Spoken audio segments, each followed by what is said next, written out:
আমরা কোনো political development, আমরা কোনো শক্তিশালী গণতন্ত্র চাচ্ছি না। নেতৃত্ব ফুটে উঠে কোথায়? একটা জাতীয় নির্বাচনের মধ্যে দিয়ে, যেখানে রাজনৈতিক দল জনগণের সমর্থনে ক্ষমতায় আসবে।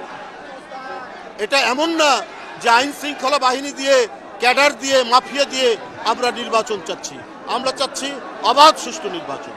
আমরা যদি রাজনীতিবিদদের হাতে ক্ষমতা না থাকে, আমরা যদি প্রথমেই স্থানীয় সরকার নির্বাচন চাই, তাহলে বুঝতে হবে আমরা কোনো পলিটিক্যাল ডেভেলপমেন্ট, আমরা কোনো শক্তিশালী গণতন্ত্র চাচ্ছি না।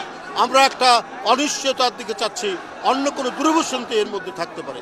যাই হোক, প্রত্যেকেরই মত প্রকাশের স্বাধীনতা আছে, এর জন্য আমরা সংগ্রাম করেছি। আমার বিশ্বাস রাজনৈতিক ক্ষমতা জনগণের ইচ্ছার প্রতিফলন হয়ে পলিটিক্যাল লিডারশিপের মাধ্যমে সব নির্বাচন, সব কিছু হোক, এটাই জনগণ কামনা করে।